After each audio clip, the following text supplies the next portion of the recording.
Starfield released on the 6th of September, but almost the entire lead up to this game and the aftermath of its release has been circled with negativity. From people believing that the game is awful without even having any game time, to people who are so closed off to hearing that Alanah Pearce might be enjoying a game as a writer for Santa Monica Studios that they want to see her fired for saying such a thing.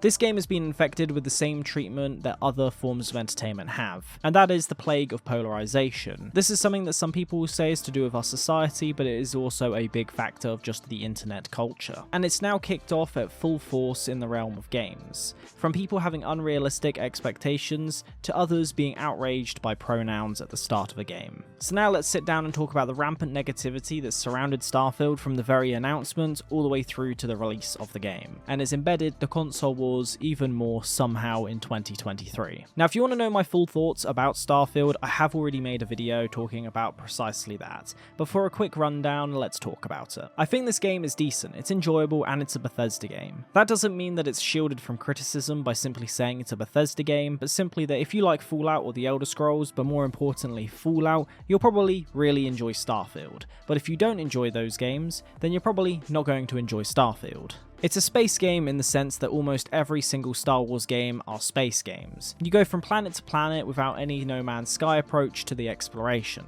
That's because the game was never meant to be a No Man's Sky with RPG mechanics. That was what content creators claimed it would be, but it wasn't actually what Bethesda themselves claimed, and I will talk about that later on. As much as I hate using a rating scale for games as it's incredibly based on personal preferences, and typically what your 10 out of 10 is will be different from my 10 out of 10, I am going to give one anyway for this to give you a rough idea as to where I sit. Overall, I would say that this game does deserve a solid 7 out of 10. Not an IGN 7 out of 10, as obviously they've put Deathloop as a 10 out of 10, primarily based off of how the game has made me feel and the overall experience of playing the game. For me, how a game makes me feel is way more important than anything else. Two games that are 10 out of 10s within the open world RPG genre for me are Skyrim and The Witcher 3. Obviously, you can talk about different mechanics and how it doesn't deserve to be a 10 out of 10, but for me, the way the games make me feel, I always have to put them up there as they are games that I always want to go back to and I always enjoy. But a 3 out of 10 within the same vein of open world RPG mechanics would be something like Assassin's Creed Valhalla. And when it comes to Starfield, this game is simply good. It's not the most outstanding game ever made,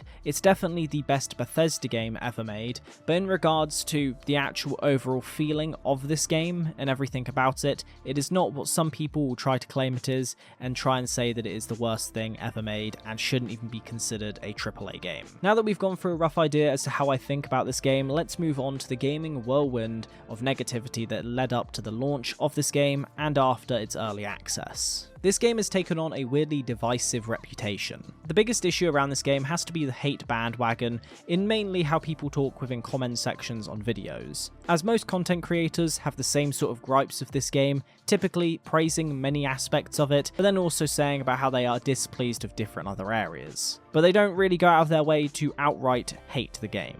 Whereas comment sections are generally filled with people who are blinded by their own bias and are unwilling to, see anything outside of it. They don't want to admit when something might be decent, and they only want to highlight what is negative. The worst part is that you'll see in some of these comments is just how people actually who enjoy the game are being told how trash the game is in the replies, and it's as if they need to defend the stance of, I enjoy a game.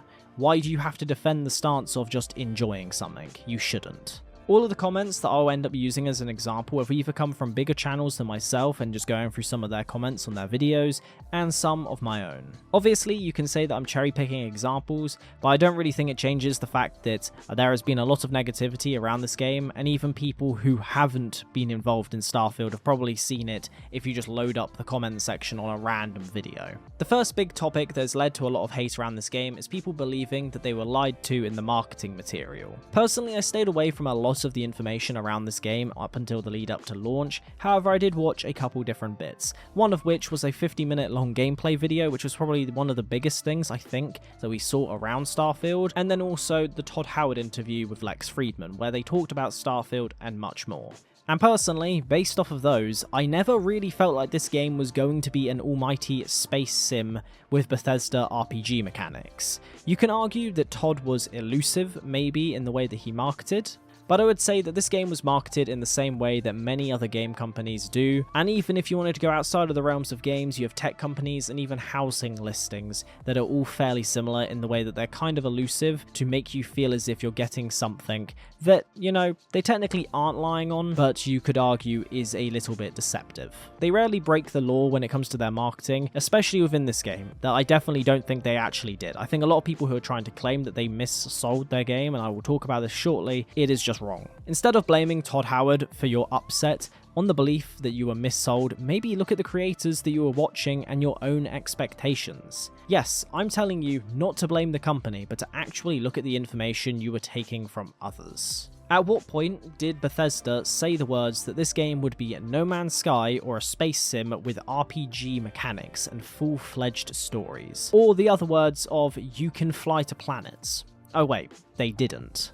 If anything, Bethesda this time around were even more open than they have been around any game they've previously released. Much of the expectations around how space travel worked was suppressed by Todd Howard and how he answered the questions of traversal almost a whole year ago. So I do find it absolutely absurd that people try to claim that it was sold as a space sim.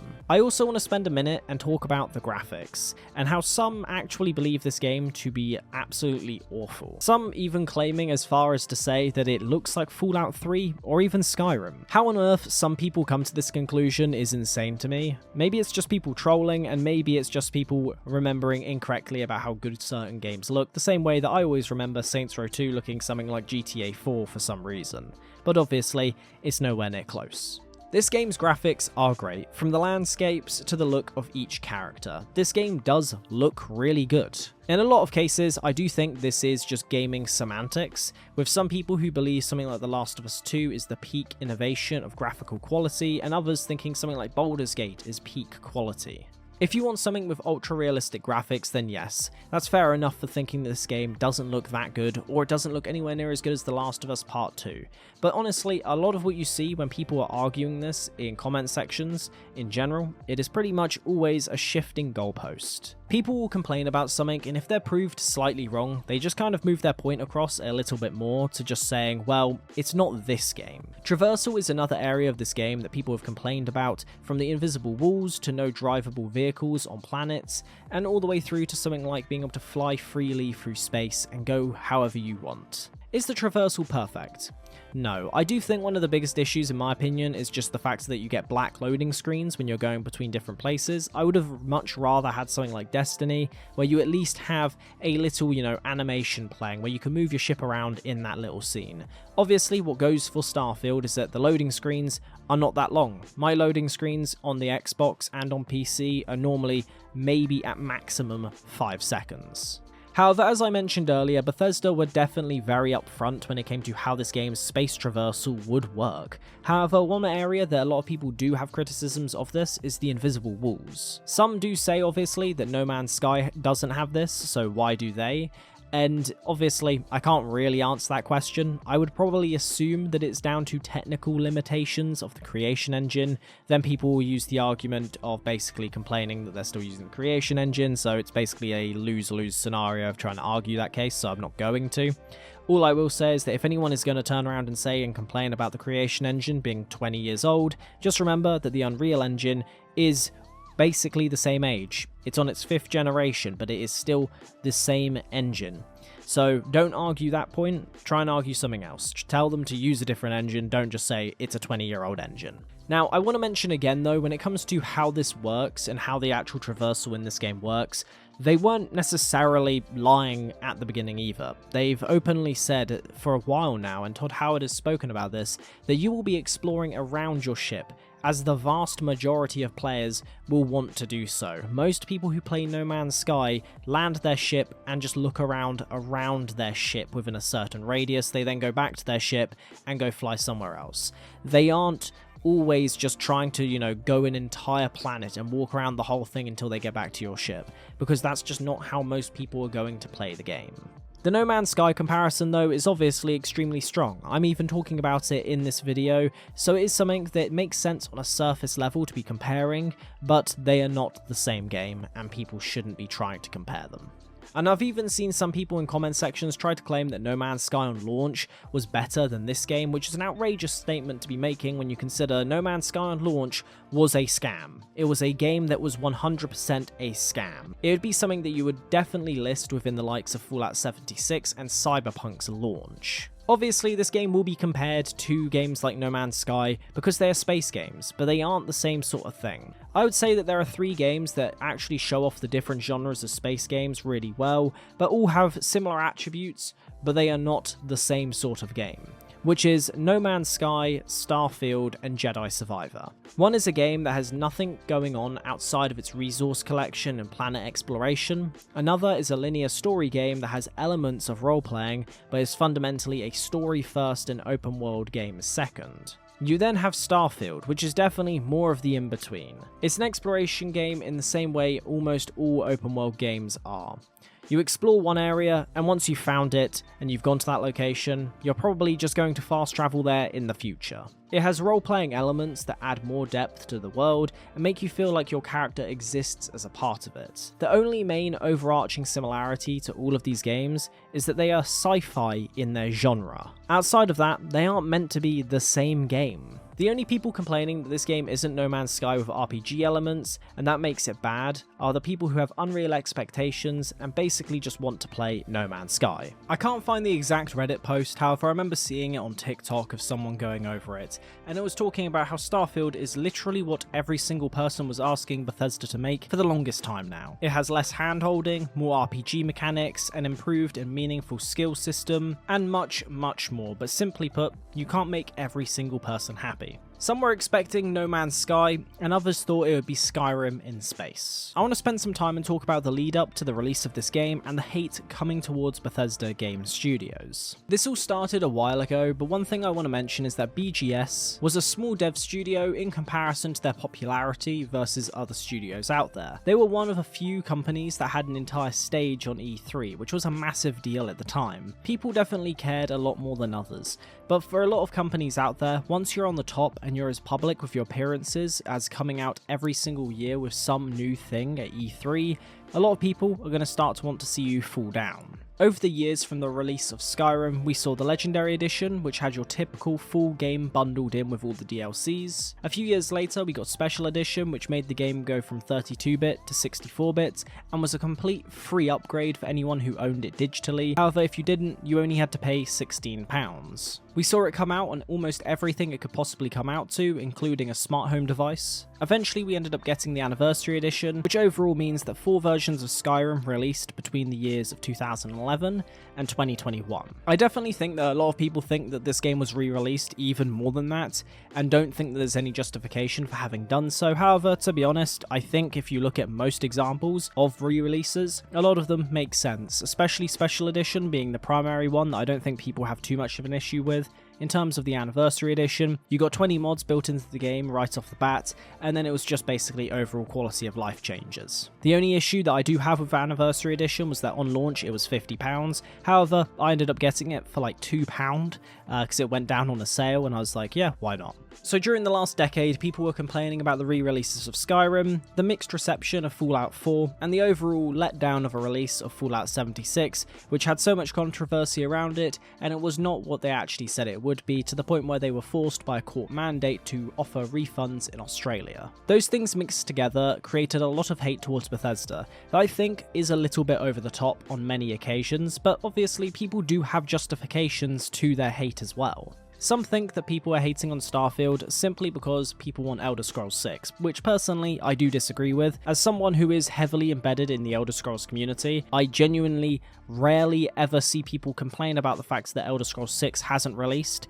You normally see a lot of people saying that they are willing for the game to take another 10 years and make sure the game is released as a decent game, instead of being released completely unfinished and nothing to what anyone was hoping it to be. So you put all of that mixed together, so people supposedly hating on Bethesda for, the lack of Elder Scrolls 6, Fallout 76, Fallout 4, the re-releases of Skyrim, and the supposed, antics within stuff like the Creation Club that was awful. Mix all that together, and then you put it onto Twitter and YouTube creators, it ends up gaining a cesspool of drama around it. Now, am I trying to say that all of those things don't have justifiable reasons? No, I'm simply saying that other companies have done far worse and get treated with better respect than Bethesda. And most people who hate on Bethesda, it seems to have become more of a trend anyway over the last few years to do so. And a lot of people, in my opinion, take what their favourite content creator says instead of looking at things as they are. Bethesda has become the punching bag of gaming, and I do hold the opinion that it is rather unjustified. And when I say that, I don't mean, obviously, like I said a second ago, that I don't think any of the criticisms about other things are not justified. It's more the factor of that I believe that Bethesda are over-hated as a company, or at least BGS. It bled into the release of this game with people trying to claim that due to one game being released in the last 2 decades that was considered a true failure, that means this game was awful. Bethesda has a reputation that isn't even as bad as many other companies out there, such as Activision Blizzard, EA, or Ubisoft. Yet many creators and people in comment sections will defend these companies and act like Bethesda are the worst. I would argue CD Projekt Red and Bethesda are probably similar levels of what they should be hated for, considering both companies have done questionable antics, but also both companies have also released games completely unfinished when they shouldn't have been made. I find that due to the way that many people view BGS as a studio is mainly off the backs of how creators have spoken about them and not actually being informed of what has actually happened and looking at things objectively. And what I mean by this is fundamentally a lot of people complained about the re-releases of Skyrim. Since the launch of Skyrim, you had the Legendary Edition, which almost every single game does, where they will bundle in everything for the same price. You then had the Special Edition, which brought the game from 32-bit to 64-bit, and then also brought us Creation Club. You can argue the antics of Creation Club weren't great, however, you can also argue the fact that a lot of people view that mods should be free, and other people think that modders should be paid. It ends up going down the argument of ethics on Bethesda's hand, then down to the downstream of that, which is the ethics of the people who are downloading mods, so whether or not they believe mods should be free, or if you should at least have to pay the creator of the mod a little bit. Outside of that, you had the generally well-received Fallout 4, however you have some people saying that it was absolutely awful and saying that it wasn't anywhere near the level of Fallout 3, when the game is literally just a game that some people think was really good, some people think was really bad, and other people have even caved in their opinions online about Fallout 4 solely because of the online hatred. Basically meaning that instead of having their own opinion about the game that is formed off of their own experience, they solely have ended up caving in their own opinion based off of what an online mob says in their comment sections or other creators online say. And due to all of the controversy over the years and all of this, it has caused people to have an opinion of Starfield before the game had even released, leading to the hate train starting up on launch, and others hiding their bias under the idea of not giving in to the hype, as if they weren't just actually disliking the game before launch anyway. I'm not going to name any creators, but obviously people will probably know of the types of creators that I'm on about, who typically have been fairly negative of Starfield from the lead up to launch to even after launch, but simply put, hide it under the idea of they did not give in to the hype and they weren't outwardly negative. You then have the Alanah Pearce situation, which is the last topic of this video, which pretty much surrounds the negativity of this game and is the last big issue recently around it. Which is simply put, that people got mad that she enjoyed the game. That's it. People got so mad that she enjoyed a game that they started trying to contact Santa Monica Studios. This is something that is simply insane and only comes from tribalistic elitism that shouldn't exist within this hobby. And what I mean by this is that she shouldn't have to be worried about people threatening her in even worse ways than just losing her job just because she likes a game. Most of this probably does come from what people would stereotypically class as basement dwellers, as pretty much this is going to be a small amount of people who actually have played the game or even giving hate towards this game doing something that is extremely negative, but it is still ridiculous that this has happened. I will be making a video at some point in the future talking about exclusivity in games and kind of the arguments around why it's good and why it's bad, but primarily around this idea of how tribalism has formed massively over the years, around these titles. It is something that has plagued Starfield from the day that Xbox chose to purchase them. Starfield has sadly been a controversial release, with most players saying that they enjoy it, which is great, and the fact that people are having fun in it is really good. If you're going to take anything away from this video, it's two things. One is the way that you think about games coming up to launch. Don't ever take what most game companies say as complete gospel. Make sure that your expectations are in check and you pretty much go into most games with a let's see what happens. I might think that I would like to see this happen, however, if it doesn't, that doesn't mean the game is awful. That is my expectation being projected onto the game. The other is to think about the creators that you watch. Maybe you watch me and disagree with a lot of what I've said within this video or have said within other videos. Or maybe you follow the opinions of certain other creators religiously and you don't actually form your own opinion, and your opinion is simply put other people's opinions just in your mouth. All you need to know is that you shouldn't base your opinion on second-hand experiences as if it's your experience. And what I mean by that is that if you are going to say that a game is bad, at least caveat it by saying you haven't played the game. You've seen a lot of stuff around it, but don't act like you have played the game and as if your entire opinion is absolutely factual. If you have Game Pass, honestly, give the game a go. Completely free off of Game Pass, so it is actually worthwhile, especially as it's free. I'd even say paying out the actual money that this game costs is still worth it. Just don't let videos from creators that say that this game is very mediocre or completely amazing create your opinion on this game. Just wait until you've played the game, or just simply put, don't play the game and don't make your opinion on a game that you haven't played. So this video in a way is kind of a defense of Starfield and maybe a little bit of Bethesda. It's not necessarily the case because obviously, like I said, there is negatives to Bethesda. I am contemplating making a video where I highlight all of the controversies around Bethesda, talk about the pros and cons of many different moments, and necessarily how bad they actually were, as I do think a lot of people view Bethesda as like the evil guy, as if like they've done everything awful. Like I said, their game releases of something like Starfield was literally just based off the fact that one game in the last 2 decades that have ever been released was bad. That's it. That's why people thought Starfield would be a train wreck. That is primarily the main reason. The others are like, well, Bethesda's engine and then also the Bethesda way of playing games is outdated, but then you still have people who absolutely love it. It's all over the place. It's just a weirdly divisive game, and sadly it has been filled with rampant negativity since day one of its launch, and even further back from that. Anyway, if you did enjoy this video, make sure to leave a like and do subscribe for more content like this moving forward. I'm aiming for anyone who is interested in channel update stuff, I'm aiming to upload roughly once every like 2 weeks-ish, with smaller uploads like these kind of filtering in, with the bigger uploads later to come. So you're going to have a bigger video essay by the end of the month, and then hopefully a even bigger video essay next month. So yeah, if that does interest you, make sure to leave a like, do subscribe, and I'll see you in the next video. If you want to support the channel any further, you can check out the Patreon as well. And as well, if you want to join our community, make sure to go check out the Discord down below. With that all being said, I'll see you guys in the next one. Have a good one.